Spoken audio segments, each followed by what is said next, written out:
Munzwe mazuva ese zvinizvi. Tarisai mari yakapuwa Chivhaye.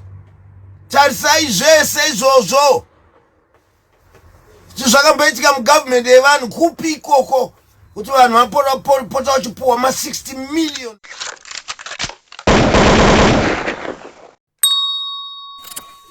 Hello guys.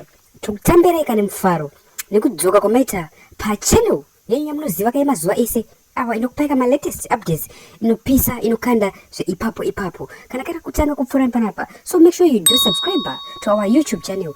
Kuna vaka subscribe aiwa tukutendai kachose tukoona channel yedu kukura zvisingaiti zvakazoti aiwa kamuri appreciate ma works atiri kukupai. So guys, hanzi ukaona kangoma kunyanya kuririsa paipaya aiwa uzoti kana kuita sei, kana kupaduka kana kubaruka. So guys, takugereka nhasi video iri panapa mukuru vapopota vari chema guys. Aiwa guys, isusuka atozidi kukwanza ndo zvedu nyambo kadokara tamwaita straight panyaya iripo ndiye mbavha dzanetsa muZimbabwe idzi dziri kuzota vatunga miriri venyika yeZimbabwe. So guys, ukwana zvadai zvinhu zvashata izvizvi. Takugara rimwe video vari mukuru vachitaura panapa kuti muzinzwire muzotidzawo ma comment section umo kuti muri kutiwo kudii nenyaya iyi.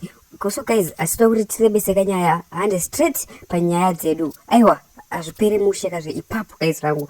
Inzwai ka video tutatacho. Vanhu vese ivava vari kukunetsai vachitora mari. Vese ivava vari kutora mari vachipanana mari dzenyika vachipanana matenda. Zviri kupera manje zvese izvi. Vanhu ivava ndo vatisvitsa patiri vachipanana mari yematenda pasina basa rinoitwa muhurumende, vanhu vachishupika. Ndo zvandoda kuti munzwe mazuva ese zvinizvi. Tarisai mari yakapuwa Chivhaye. Tarisai zvese izvozvo. Zvakamboitika mugovernment yevanhu kupi ikoko kuti vanhu vapota vachipuwa ma60 million pounds vasina kana chinhu chavaita. Iri mari yestate, mari yevana, mari yemadzimai, vese vanhu vari kushupika vasina mishonga. Tinosvika kupi nazvo izvi? Koita vamwe vari kutrenwa vari kubongomora vachiri 2030 vari kubongomora vesa vatrenwa kunzi vabongomore zvinhu zvavasingazive. Munosvika 2030 hamuna kana basa, hapana kana kambani iri kusenza. Iwe wacho iwe uri kupota uchitaura, vamwe venyu vataura kuti Rusika tinenge takamugarira unenge wafa nenzara. Unenge wafa. Munhu wari kukombidza naye haana nzara, ina handina nzara. Unenge waenda. Wakaenda kuhospitali izvo zvaudzoke. Vana vako vari kubereka hapana kwavanosenza. Uchifurirwa nemukonyora isiri maZimbabwenzi. Kudzigarirai maZimbabwe muponde. Usingatarise zvemufamily mako. Kupuwa ngozi nevanhu ava Machikunda aya. Ari kuzikanwa kwaakabva kunzi Machikunda PU. Nhasi unotoda kubva ndataura muti munzwe maZimbabwe, munzwe.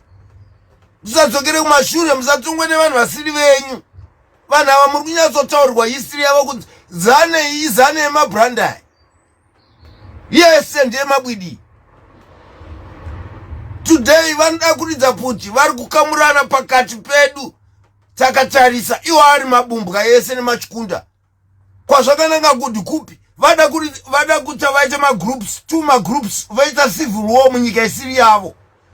Makambozviona kupipi?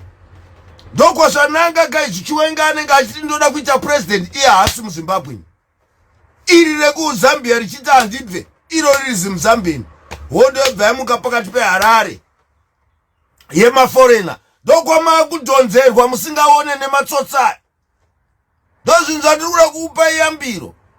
Chenjerai zvinhu izvi. Vana vese havasi vemuZimbabwe vese.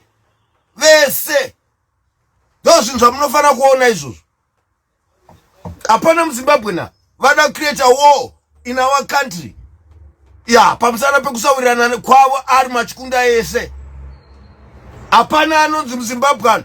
Ndikudzwa mwenye 2030 unovaziva vanhu vauri kuti 2030 here iwe. Unovaziva kuti vakabva kupi? vanhu vakuonesa inhamo vakavharisa industry vakavharisa majobs ekuti iwe urarame. Vanhu vakuita kuti iwe nhasi uno wakapinda muhospital hauna kana mushonga. Do 2030 yaunozira kupi?